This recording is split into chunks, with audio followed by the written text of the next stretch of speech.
गांधी और नेहरू के इस देश में एक नाम और है जो कई सारी पॉलिटिकल डिबेट में आ ही जाती है, डॉक्टर भीमराव अंबेडकर का।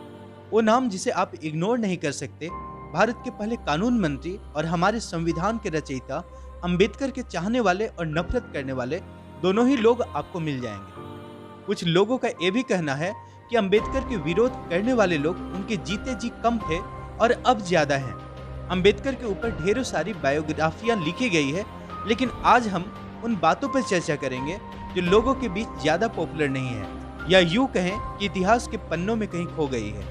अगर आप ये जानना चाहते हैं तो बने रहे वीडियो के अंत तक, और अगर आप नए हैं तो चैनल को सब्सक्राइब करना ना भूलें। अंबेडकर के बारे में जो पहली बात लोगों को अट्रैक्ट करती है वो है उनका धर्म, और खास करके हिंदू धर्म के लिए उनका लिया गया स्टैंड। आज समाज भी इसी आधार पर बंटने लगा है।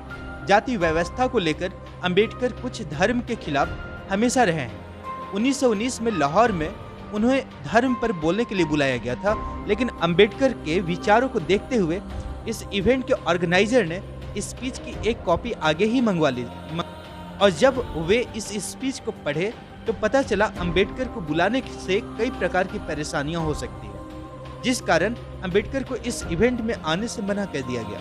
अंबेडकर का स्पीच बाद में एक बुक के रूप में पब्लिश हुआ जिसका नाम था जाति का विनाश या एनिहिलेशन ऑफ कास्ट, जिसमें आर्गुमेंट में कहा गया था कि जाति व्यवस्था को सुधारा नहीं जा सकता है।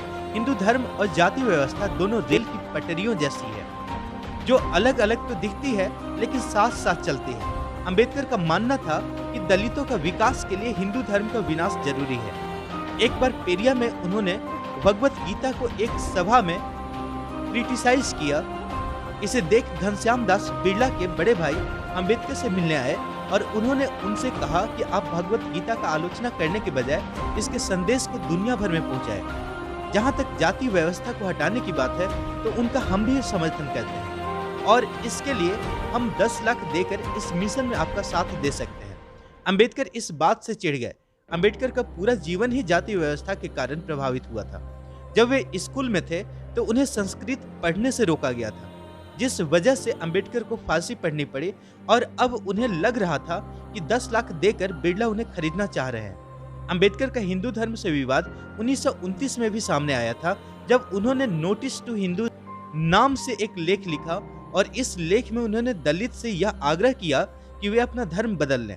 अंबेडकर का झुकाव पहले इस्लाम की तरफ था, लेकिन फिर कुछ लोगों ने उन्हें सिख धर्म के अपनाने को कहा, लेकिन ये धर्म भी वर्ण व्यवस्था से अछूत नहीं था, इसलिए वे इस्लाम भी नहीं अपनाए, न ही सिख धर्म। अंबेडकर को एक ऐसा धर्म चाहिए था जिसमें वर्ण व्यवस्था न हो, सब एक समान हो। ईसाई धर्म में भी परेशानियां ये थी कि वे जीसस को अपना भगवान मानते थे, और बाइबल में भी यह लिखा हुआ था कि अंतिम सत्य यही है। हिंदू धर्म में भी पहले से ही सब कुछ डिफाइंड था। इस्लाम में भी उन्हें यह मानना पड़ता कि मोहम्मद अल्लाह के आखिरी मैसेंजर है। साथ ही कुरान में जो लिखा गया है वही वास्तविक सत्य है। लेकिन इसके उलट बुद्ध ने खुद को कभी भगवान नहीं कहा था। उन्होंने कभी ये नहीं कहा कि लोग उनकी बात को माने। इस धर्म में ये आजादी थी कि वे अपने हिसाब से इस धर्म को मान सकते थे। साथ ही इसमें कोई वर्ण व्यवस्था भी नहीं था, ना ही कोई रूल रेगुलेशन। बौद्ध धर्म में यह भी कहा गया कि समय के साथ वे बदल भी सकते हैं, जबकि बाकी धर्मों में जो कहा गया है वो बदला नहीं जा सकता।